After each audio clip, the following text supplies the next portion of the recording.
Dhari.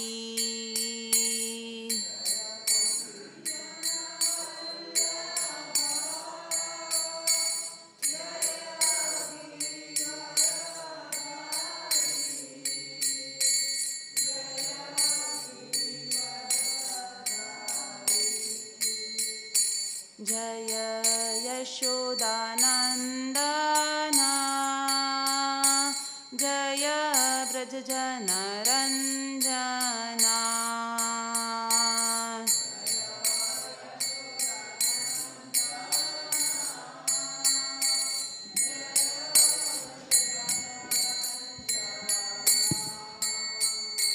Jaya Yashodanandana Jaya Brajajana Ranjana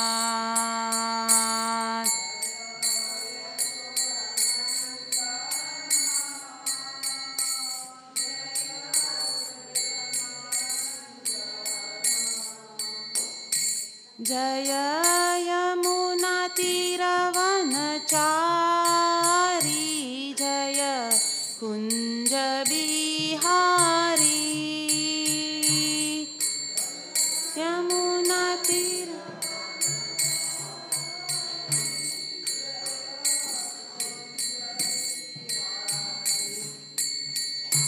Jaya Yamuna Tiravanachari Jaya Kunja Bihari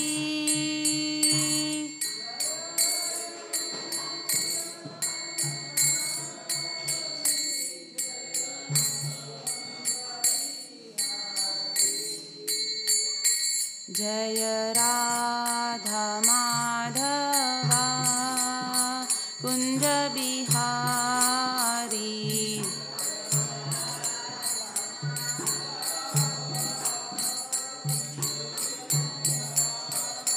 Jaya Radha Madhava Kunja Bihari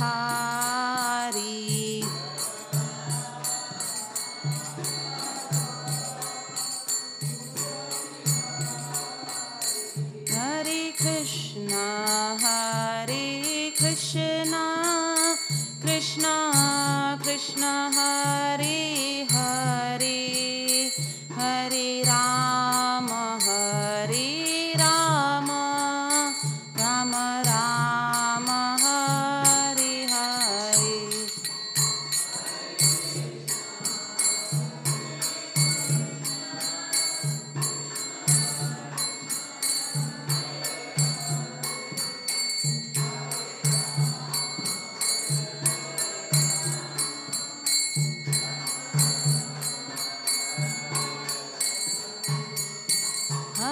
Krishna Krishna Krishna Hare Hare Hare Rama Rama Rama Hare Hare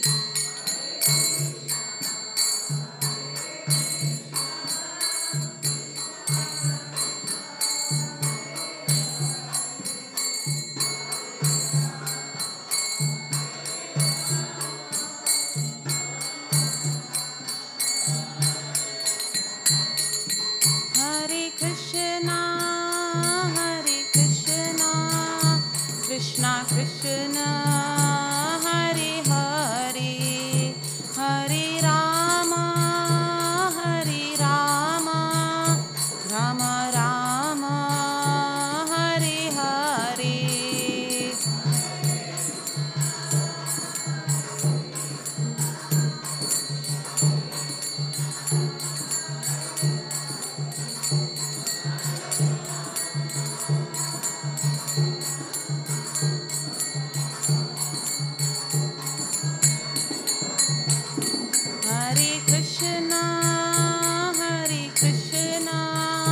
Krishna Krishna Hare Hare Hare Rama Rama Rama Hare Hare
Shubhadra.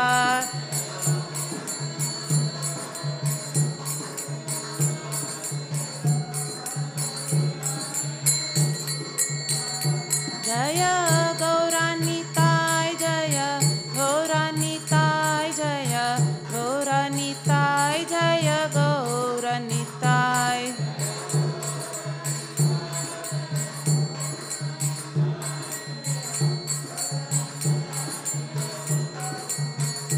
Jaya Gauranitai, Jaya Gauranitai, Jaya Gauranitai, Jaya Gauranitai.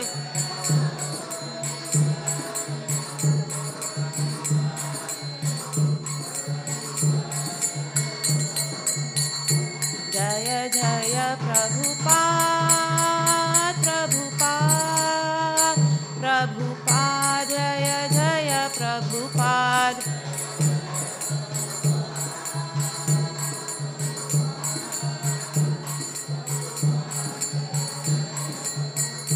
Jaya Jaya Prabhupada, Prabhupada, Prabhupada, Jaya Jaya Prabhupada.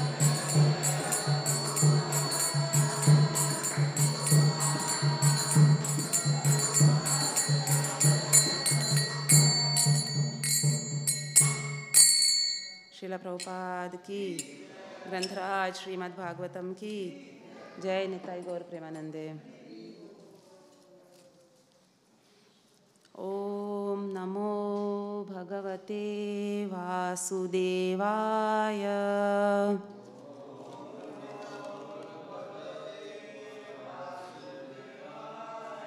Om Namo Bhagavate Vasudevaya.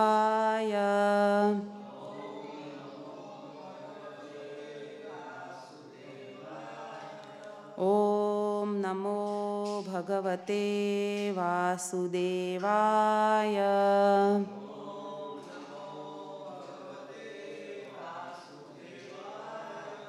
Hare Krishna. Today we are reading from Canto 4, Chapter 20. Chapter 20 is entitled Lord Vishnu's Appearance in the Sacrificial Arena. And today we are on verse 37. Bhagavanapi Rajarshe, Bhagavanapi Rajarshe, Sopadhyayasya Chacyutaha, Sopadhyayasya Chachutyutaha, Haran iva manomushya, Haran iva manomushya, Swadhama pratyapradbadyata, Swadhama pratyapadyata, Bhagavanapi Rajarshe, Sopadhyayasya Chacyutaha, Haran iva manomushya, Swadhama pratyapadyata, Bhagavanapi Rajarshe, Sopadhyayasya Chacyutaha, Haran iva manomushya, Swadhama pratyapadyata.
Mataji's?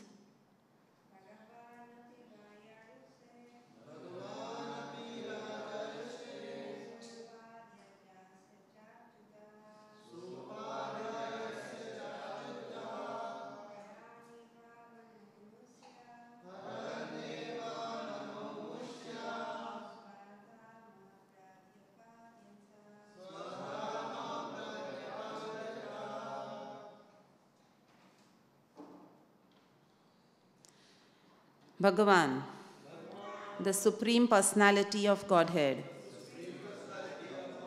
Api, also, Raja Rishi, of the saintly king, Sa Upadhyayasya,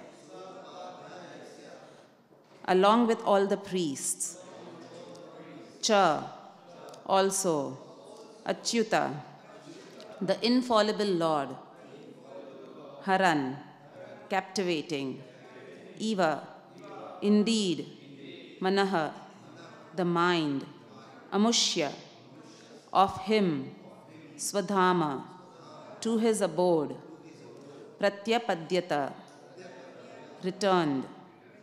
Translation and purport by His Divine Grace Srila Prabhupada. The infallible Supreme Personality of Godhead, having captivated the minds of the king and the priests who were present, returned to his abode in the spiritual sky. Because the Supreme Personality of Godhead is all spiritual, he can descend from the spiritual sky without changing his body, and thus he is known as Achyuta or infallible. When a living entity falls down to the material world, however, he has to accept a material body, and therefore, in his material embodiment, he cannot be called Achyuta. Because he falls down from his real engagement in the service of the Lord, the living entity gets a material body to suffer or try to enjoy in the miserable conditions of life. Therefore, the falling living entity is Achyuta, whereas the Lord is Achyuta. The Lord was attractive for everyone, not only the king, but also the priestly order, who are very much addicted to the performance of Vedic rituals. Because the Lord is all attractive, he is called Krishna, or one who attracts everyone.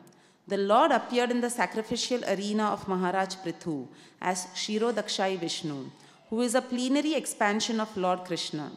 He is the second incarnation from Kshirodakshai Vishnu, who is the origin of material creation and who expands as Garbhodakshai Vishnu, who then enters into each and every universe.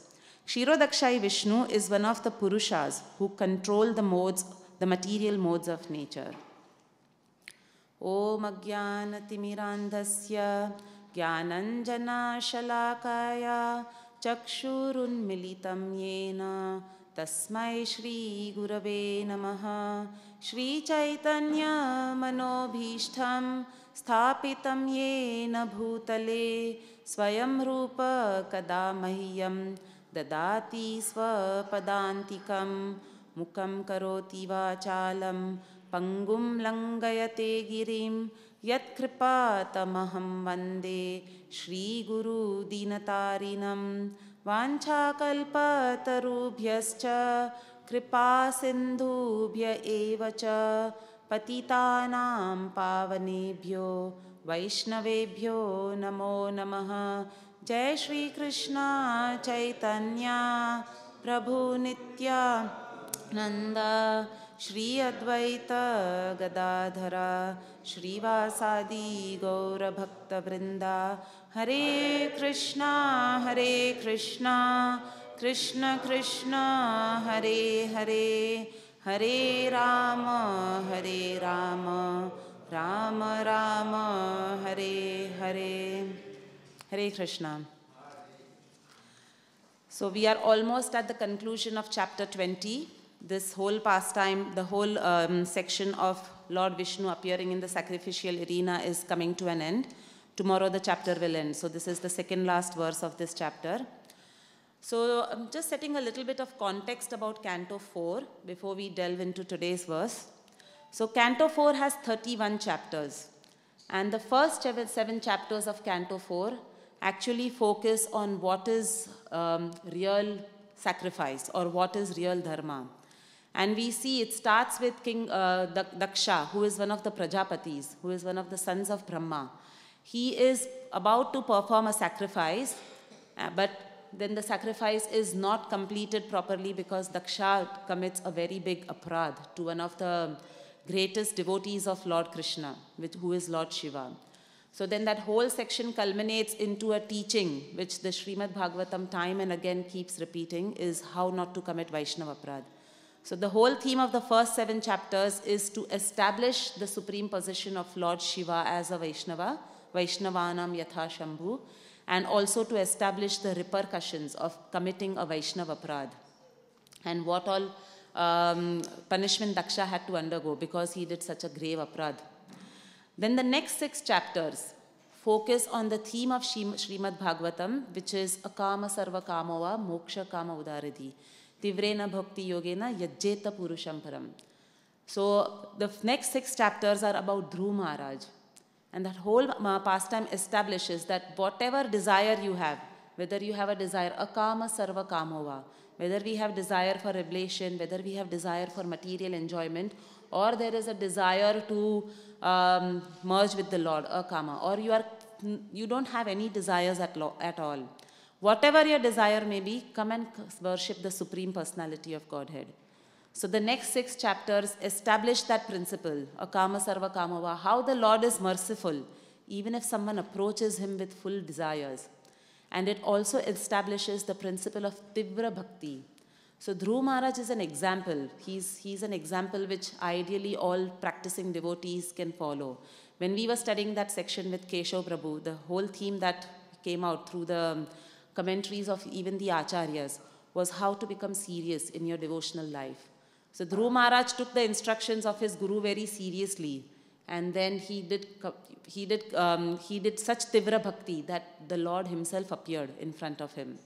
So the next 6 chapters of 4th canto dwell on these 2 themes, Akama Sarva Kamava and how to do Tivra Bhakti, so that you can go back to Godhead even in a short time.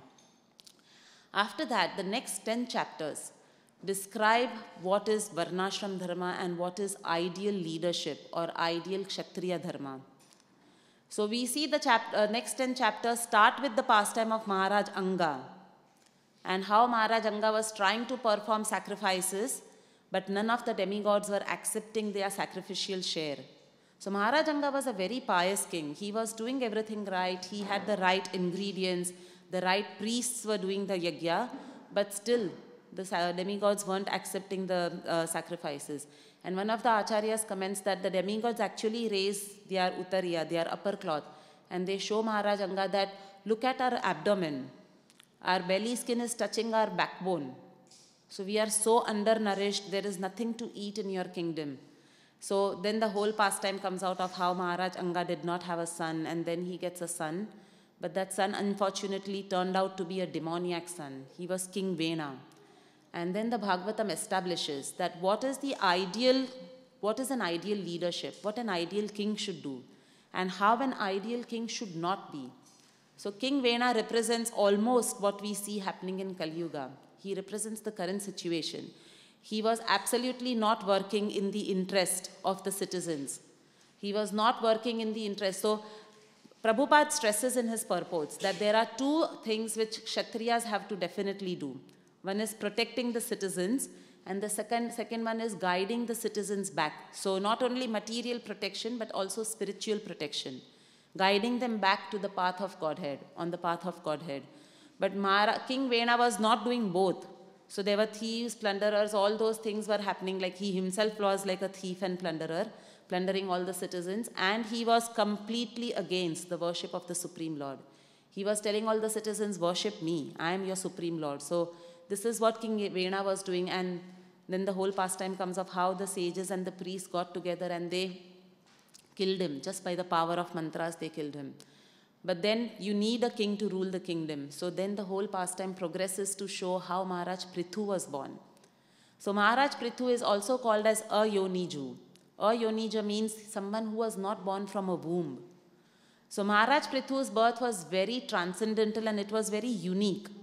He was born by churning the parts. The body parts of King Vena had been preserved and what we call modern day cloning. So he was almost like a cloning that was done, Maharaj Prithu's birth. So Maharaj Prithu appears like this, and then we see that all the sages and all the citizens who are present there start glorifying him. He was a Shakti Avesha avatar of the Lord. But he was extremely humble. So he tells everyone that, why are you all glorifying me when I have not even started my activities? And he, Prabhupada establishes in the purport over there that he actually says that what you all are glorifying me is something that I should aspire to be. And this is, one lesson that devotees can derive, because as devotees, especially in the community, we hear so much praises from other devotees. And sometimes those praises, especially, for me, it might go to my head. But we learn from Maharaj Prithu. So he's saying that whatever you're praising me, I don't possess those qualities, but I should actually try and strive and get those qualities in me. So you all are telling me what I should work towards. That is how he turns the praises of all the citizens and the sages who are praising him. So then, the next 10 chapters dwell on Maharaj Prithu, how he then established, he actually leveled Mother Earth. There were lots of mountains and it wasn't a very good terrain to live. So he levels the entire earth. He develops civilization on the earth like an ideal king should do. He develops proper cities, villages, parks, all these kinds of things so that a proper civilization can take place. So that was Maharaj Prithu's contribution. Protecting the citizens spiritually as well as protecting the citizens materially. And then the remaining 8 chapters of this 4th canto, they describe the pastimes of Puranjana. So that's an allegory in the Śrīmad Bhāgavatam of how Puranjana represents the material body, the 9 gates are there. So that whole pastime will come. And the pastime of the Prachetas, Kring, Prachina, Bharishat, all these pastimes will come. So they established the supreme devotional position of Narad Muni, the next 8 chapters, because Narad Muni is there present in all these chapters trying to take these people back to Godhead. The Prachetas, Prachina Bharishad, he actually teaches to them, or he actually gives instructions to them about pure devotional service and how to go back to Godhead. So this is how broadly 4th canto is described. Now coming back to today's present verse. So Maharaj Prithu has completed 99 horse sacrifices. And we see in the previous chapters, he is about to do the 100 horse sacrifice, the Ashwamedha Yajna. But who gets restless when he starts performing the 100th horse sacrifice? None other than Lord Indra. And we see Lord Indra appears in the Śrīmad Bhāgavatam time and again. And he always appears, this facet of his personality is always shown in the Śrīmad Bhāgavatam. Even in the Govardhan Lila in the 10th canto, Indra appears. And he appears because the sacrifice meant for him was stopped by Krishna, and all the sacrifice was given to Govardhan. So again, he's envious. And then we know the whole Govardhan pastime. He tries to destroy the village of Vrindavan and Krishna and his devotees, and how Krishna protects all the citizens. So again, in this section also, we see that he becomes very envious. And he's trying to various ways and means to stop that 100th horse sacrifice. And why is he doing that? Because King Indra was the only person in that universe at that time who had done 100 horse sacrifices. So we will dwell on that theme a little bit later of why Lord Vishnu was so pleased with Maharaj Prithu and what is the quality of King Indra, what we learn from the qualities of King Indra. But before that, we will dwell a little bit on what Prabhupada talks about in today's verse. So in the purport, Prabhupada is talking about the word Achyuta. So he's saying that the Lord is Achyuta. Achyuta means infallible.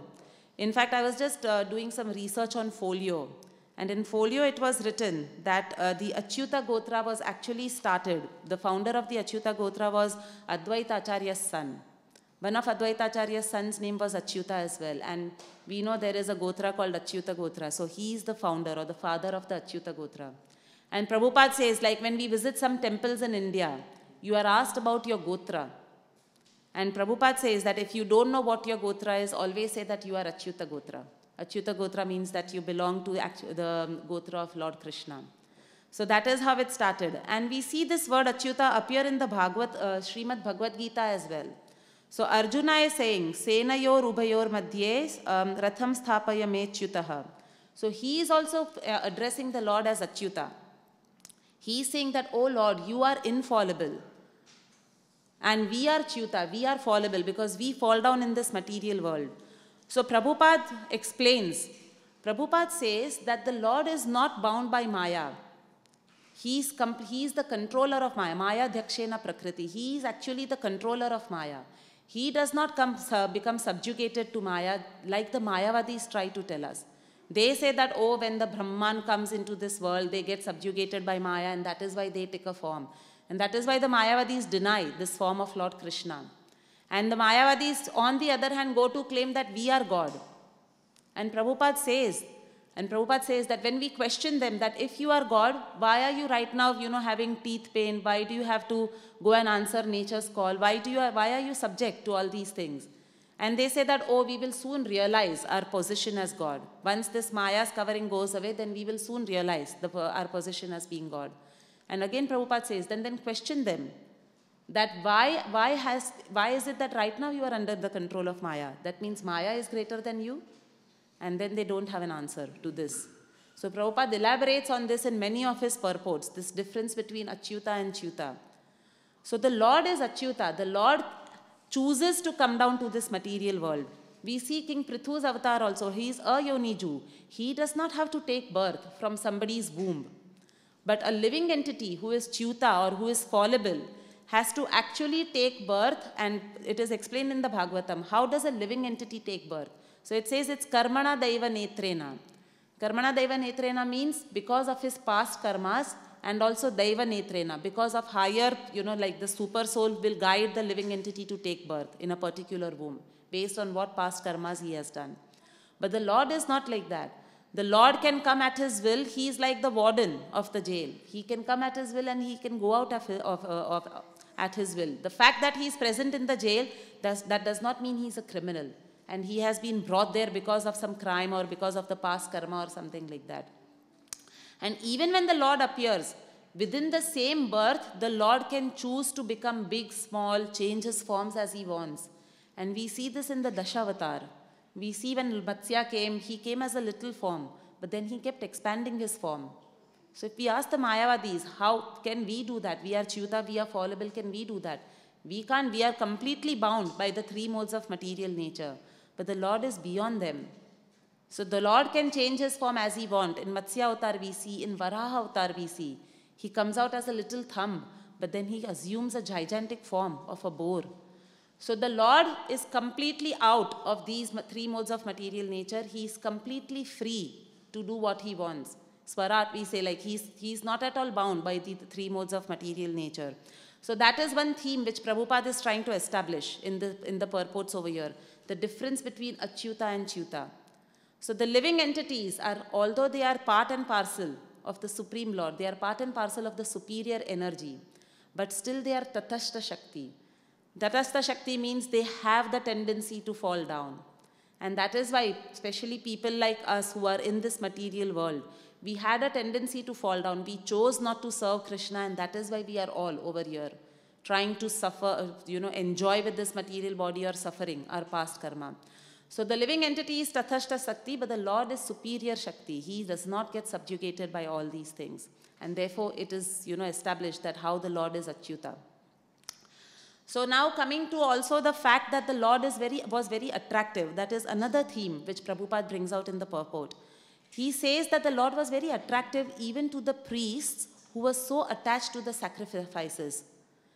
And that is because the Lord, Prabhupada brings out the point that the Lord's name is Krishna. Krishna means all attractive.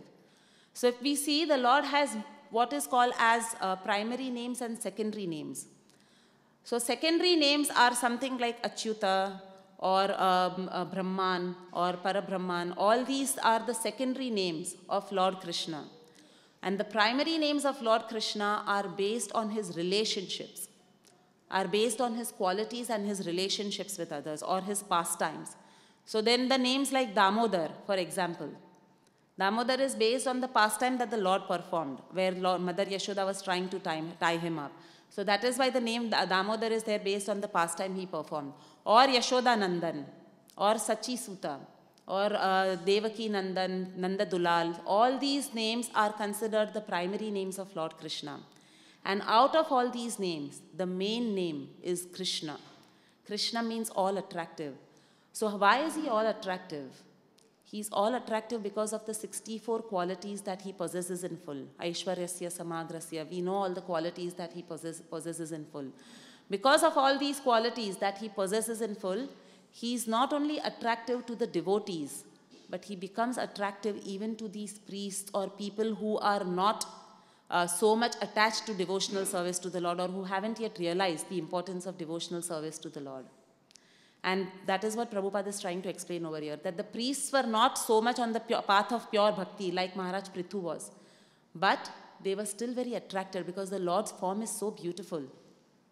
He had come in his four-handed form, he had come with Garuda, and it is explained that, the Lord's feet were almost touching the ground, his one hand was resting on Garuda, he had a lotus flower, beautiful lotus eyes, so even the priests get attracted to this form. So what to speak of Maharaj Prithu? Maharaj Prithu was so attracted to the form that he could not even speak.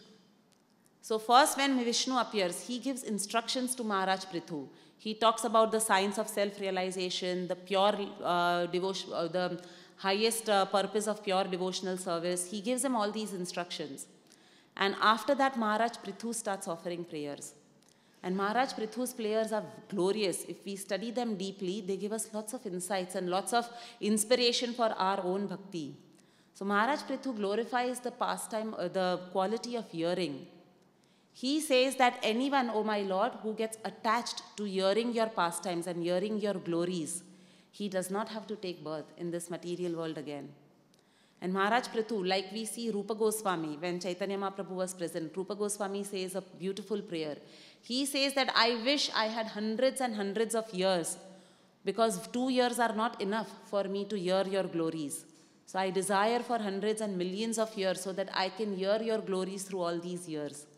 And in the same way, we see a prayer repeated by Maharaj Prithu also over here. He also says, Oh Lord, give me hundreds of years so that I can hear and be satisfied by hearing all the glories of you through these hundreds of years. He also glorifies the dust of the lotus feet of the Lord. He says that the dust of your feet is like the sweet nectar of saffron. Just as saffron particles, when you add to any dish, they impart a nectarian taste to that dish. So he says that the dust of your lotus feet are also like these saffron particles. And once they are spread, and once a devotee gets attached to this, the saffron particle-like dust of your lotus feet, there is no going back for that devotee to this material world or to the miseries of this material world. And while offering these prayers, Maharaj Prithu gets so choked up that his voice starts faltering. So for some time he is completely silent. He is not able to say anything further. And it is also said that his eyes are full of tears.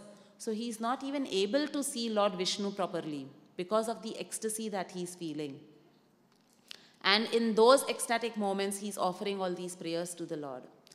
And after Vishnu accepts all these prayers, he offers a benediction to Maharaj Prithu. He says that you ask me whatever you want.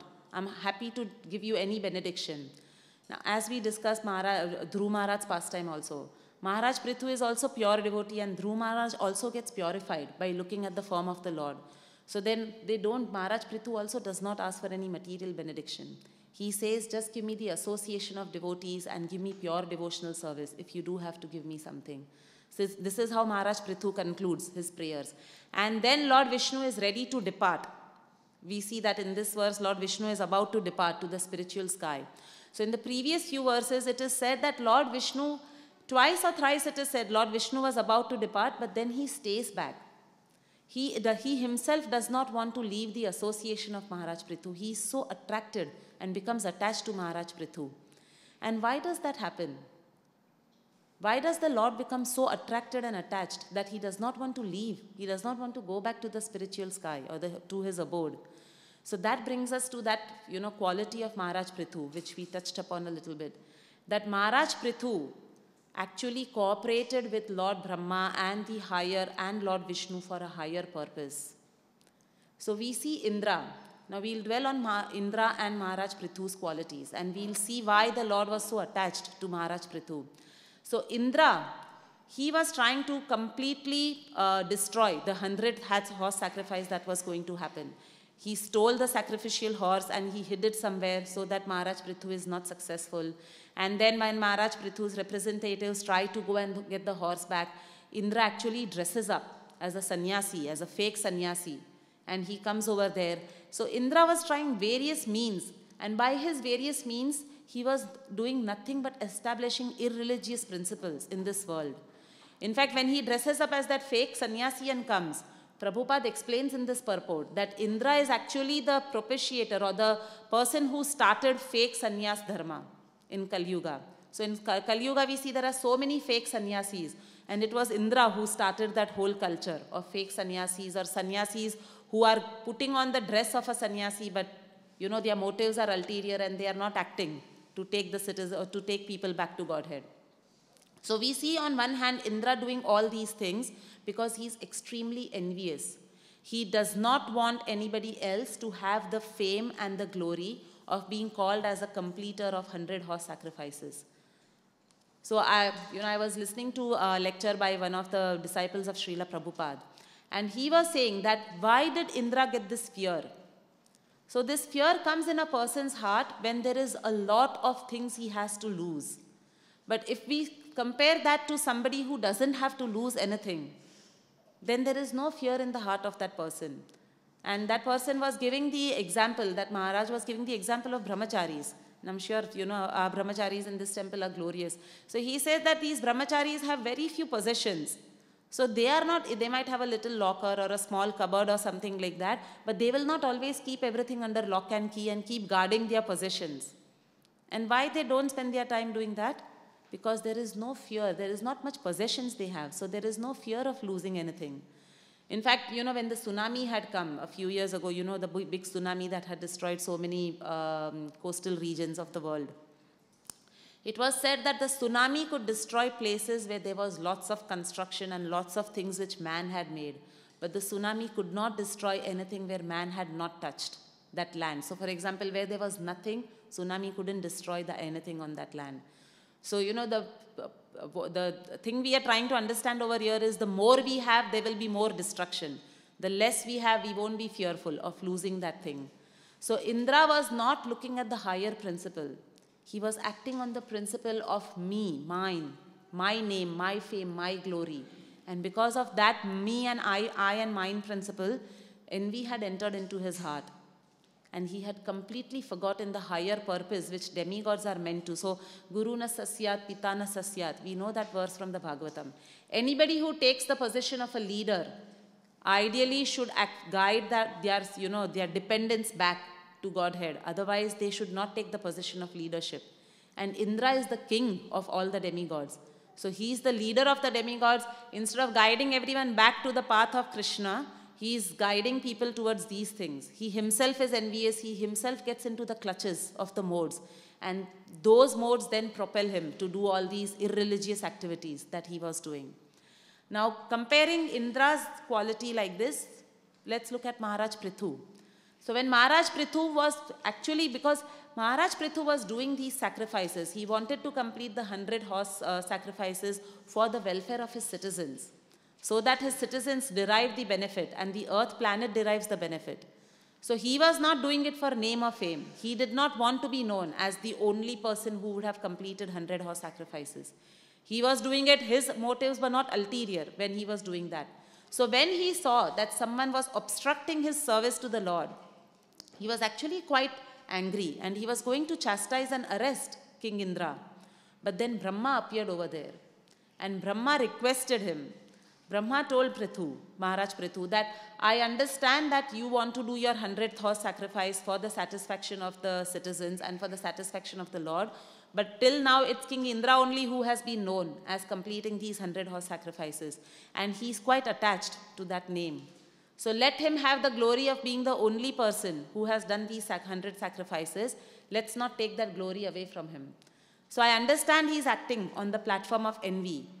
But Brahma then told Maharaj Prithu, but I'm calling upon your good qualities. So can you please leave that aside, that desire aside to complete the 100 horse sacrifices and be satisfied with the glories of having completed 99 horse sacrifices? That is what Brahma instructs Maharaj Prithu. And he says that that will be very pleasing to the Lord if you give up, you take a step back and you sacrifice that position and let Indra have that position. And Brahma also explains to Maharaj Prithu. He says that even though Indra is doing all these things and we know it's not right what he's doing, but still understand that he is a devotee of the Lord. He is a Kama Mishra Bhakta. He has all these desires, but still he's an empowered representative of the Lord.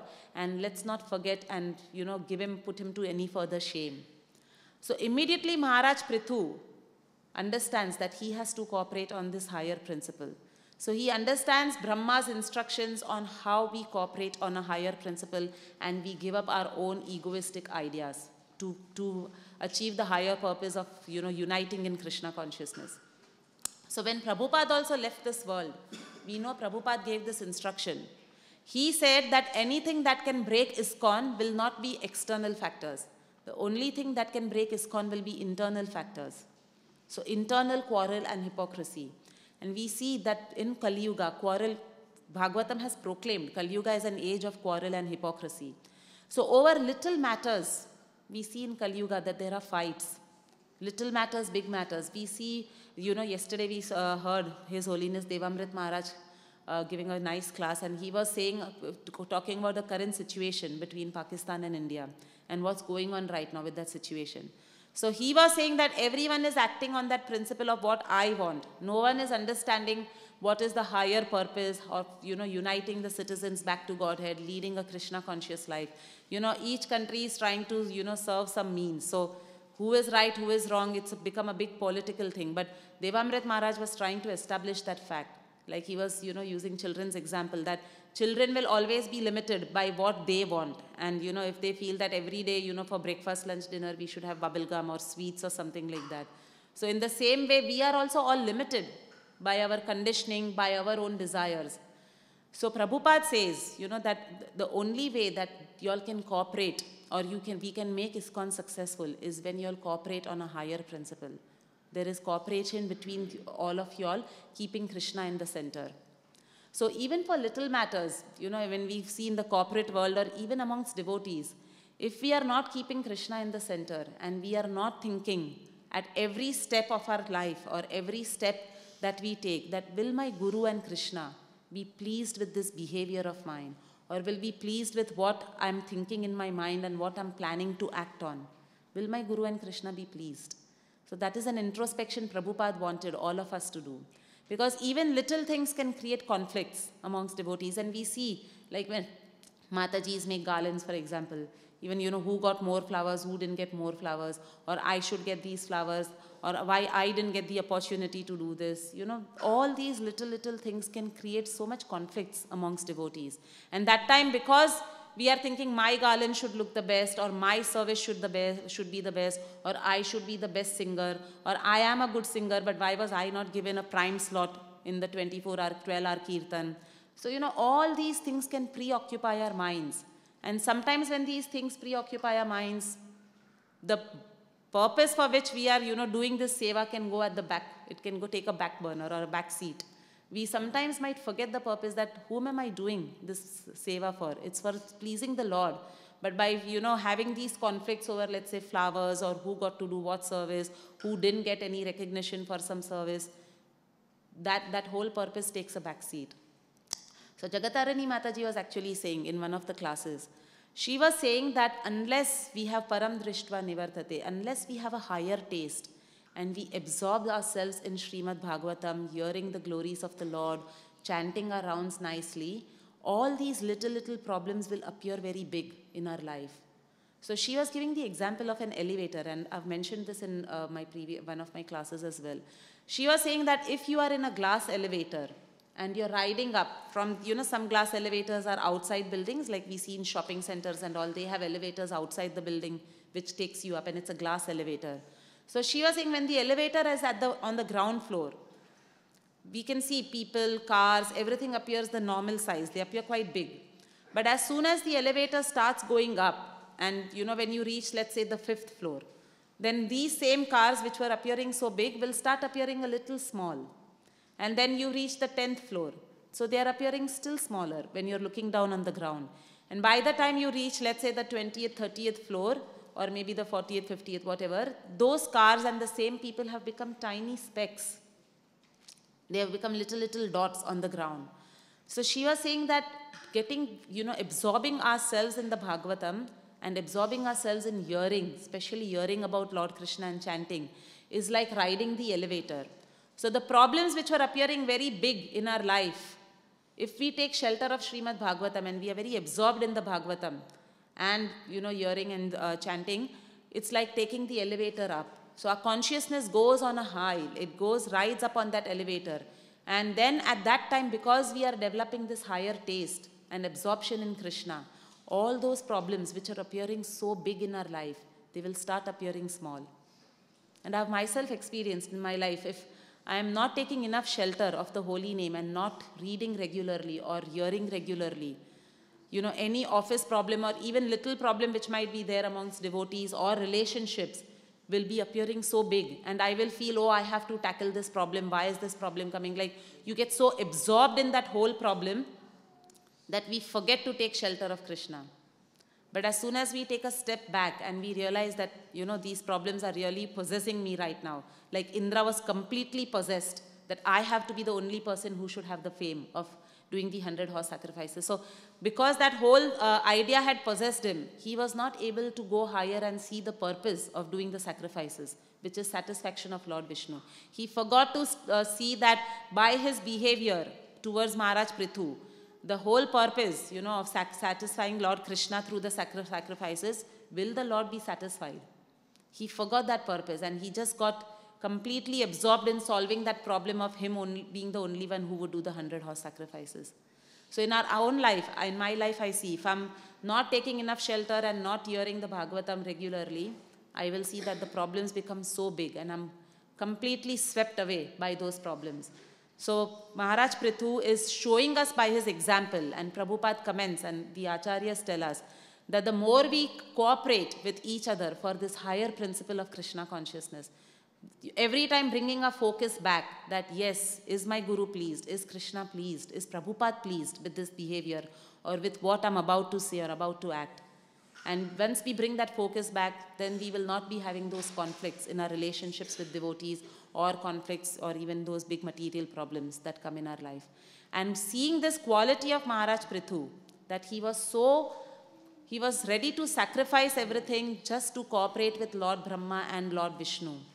So seeing that quality of Maharaj Prithu, Lord Vishnu personally appeared over there to bless him. And in fact, Vishnu had brought Indra with him. And he had mildly rebuked Indra also for, doing like this. Just as we see in Govardhan Lila, he had rebuked. But Indra does not learn his lesson. In the 4th canto, he got rebuked by Vishnu, but again he repeats it, in the later cantos as well. So Maharaj Prithu brings Indra with him and he gives personal darshan to, Lord Vishnu brings Indra with him and he gives personal darshan to Maharaj Prithu only because he is extremely satisfied with this behavior of Maharaj Prithu, where he accepted to sacrifice his fame of getting those doing those 100-horse sacrifices. He took a step back and he cooperated with his higher authorities so that the Lord is pleased. So because of that quality of Maharaj Prithu, he attracted Vishnu.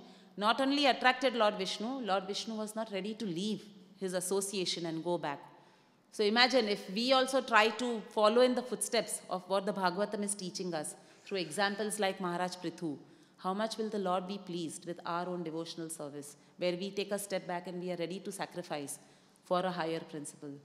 So these are some of the lessons which are coming out from today's verse, and I'll end the class here, and if there's any questions, comments, corrections, additions which anybody wants to do.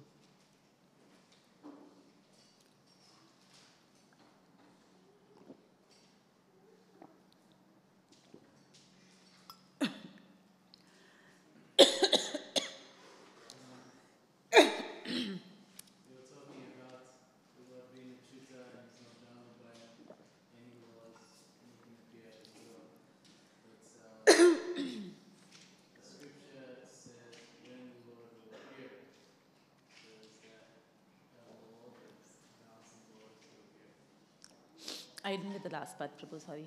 Like the scripture says when the Lord appears, that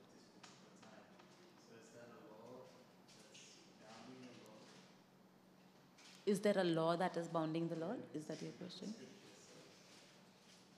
Good question. So the question is that we were mentioning about how the Lord is Achyuta. He's infallible and he's not bound by the material modes or Maya when he comes down to this world. But we also see the scriptures predict when the Lord is going to appear. So is he bound by any laws? So Prabhupada explains in his purports, and I'm sure you know it, Prabhuji, but I'll just try to give my own, what I've read in Prabhupada's purports. Prabhupada says that it's like when this, the chairman of a company, when he's, chairmen usually are not involved in the day-to-day affairs of the running of a company. It's the CEO and the board of directors who are generally involved in the day-to-day running of the company. But one day the chairman decides to visit the company. So he might come and, in India we have security guards and all those people standing, especially if the company has some high, like confidential things or secret things which are happening. So then when that chairman comes and he tries to walk in, the security guard might not recognize him and he might not allow him to go in. So Prabhupada says that even when the chairman wants to visit his own company, he will go through the proper process. So he will, for example, make an appointment. He will tell the CEO or whoever is responsible to take him in to show him around or whatever. He will make an appointment. Then that CEO will, arrange with the guards or whoever is there to arrange for his access to come inside the company. So even the chairman follows these rules. Or, for example, when a president is about, let's say, the prime minister or the chief minister of a state wants to visit the jail or something like that, just to, cheer up the criminals or something on Independence Day or something. So then he also makes an appointment and he goes, there are some protocols which the jail will have, which a company would have. So the chairman or the chief minister, whoever are about to visit, they will follow the protocols of that jail or the company when they visit that place. So it's like that. When Krishna comes in this world, he will follow the protocols of this world. And he will do that so that there are two purposes. He doesn't want to transgress the laws which he himself has set. And the second purpose is that he's also then, avoiding people claiming that they are Lord. Just because the Lord is coming and he is Achyuta and he can come in any way. So in the same way, I am also Lord. So that is why he wants that everything what he does is documented, like we say in corporate life. It's documented. So it's documented in the Bhagavatam, in the pages of Bhagavatam, when he will appear, so that the people are not cheated by fake avatars. So that's the second purpose why the Lord does this, so that there are no fake people who will start claiming. And Prabhupada is quite heavy. Like, we know right now it's happening. A few years ago also in India, there are few people who are claiming they are Kalki avatars. In fact, there was a show which someone had organized and they brought all those Kalki avatars on that show, whoever is claiming they are Kalki avatars. And then they said, now each of you prove which one of you is Kalki avatar. Have a debate and prove which one of you out of all of you is Kalki avatar.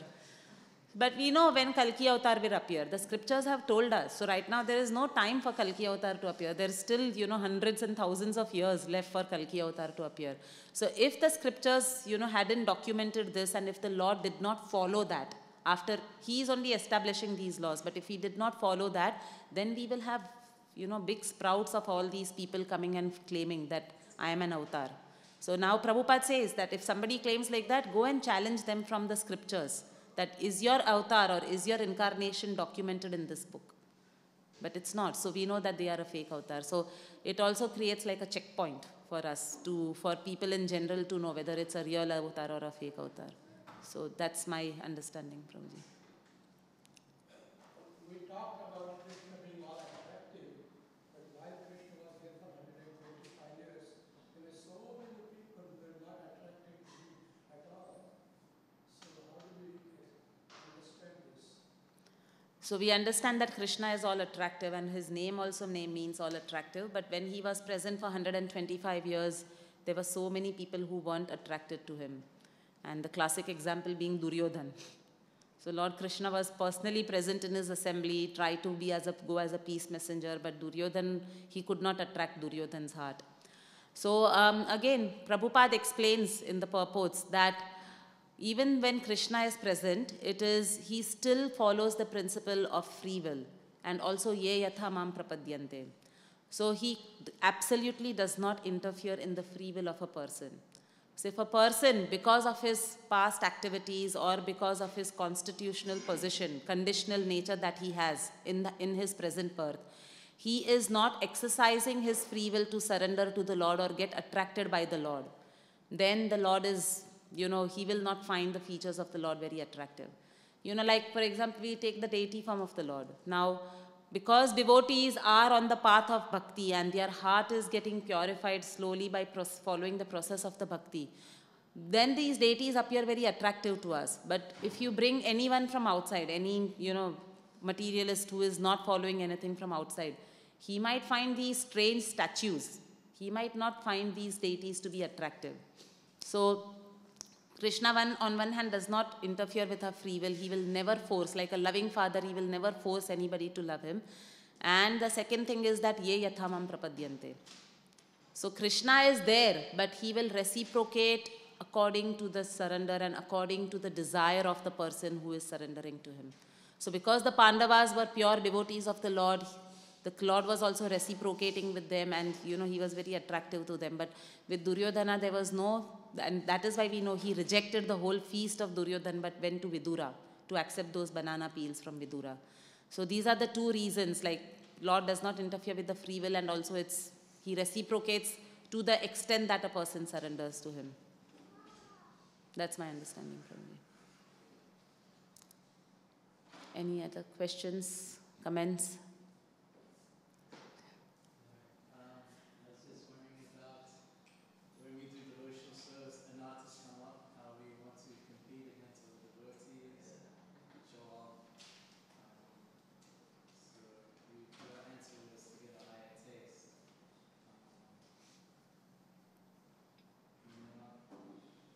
My idea is, how to get the higher taste. Does it come from doing the service? Does it come from changing one's mentality? What are the means of getting rid of that anatta, pretty much, and attaining a higher taste? It's beyond my thing to answer, but I'll attempt, Prabhuji. So the question is that we were talking about, how devotional service, if we cooperate for a higher purpose, or we have, we do devotional service, then the anarthas will go away, like envy and all that. But how to get that higher taste? Because when we do our devotional service, we sometimes get that competitive tendencies of being the best or something like that. So Prabhupada talks about the example of jaundice in many of his purports. So he says that a person who's jaundiced, the cure is sugar candy. So when he is taking the sugar candy, initially even sugar candy tastes bitter for that person. But still that person should keep taking sugar candy so that his jaundice will eventually get cured. And when the jaundice starts getting cured, he will start getting that taste of the sugar candy.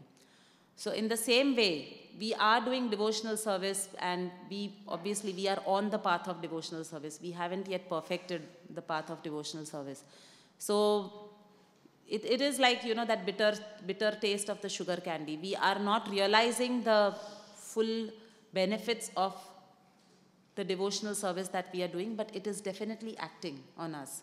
Just as the sugar candy is acting on the person and it's helping him get out of that jaundice condition. So in the same way, definitely the process of devotional service that we are doing is definitely acting on us. So one thing is, yes, keep doing the process of devotional service.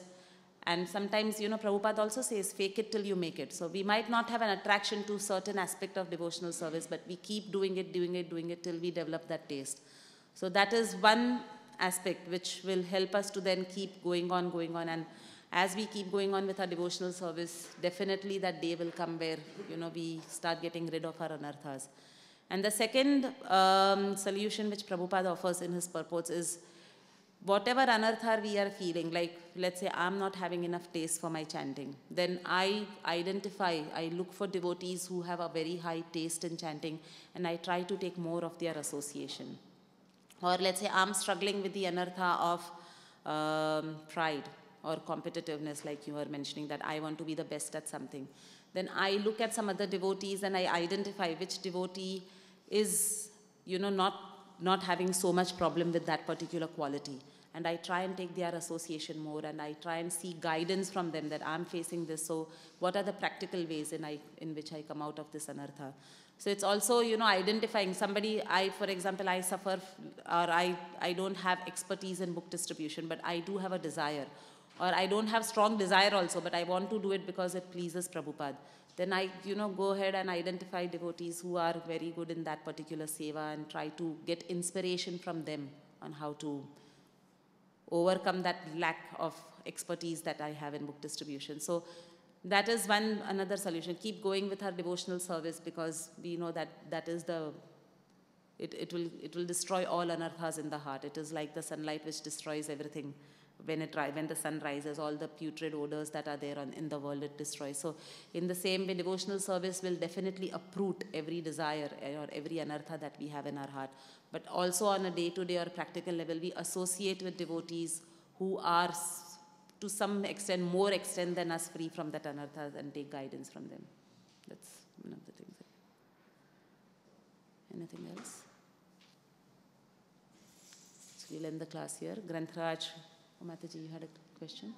How do you think already very nice and smooth? How did you get the skills? How did you Thank you so much for your encouragement, Mataji. Again, by learning from lots of senior devotees, they are such a big inspiration. So very on the point and so nicely? Thank you for your encouragement, Mataji. Grantraj Śrīmad Bhāgavatam ki, Srila Prabhupada ki.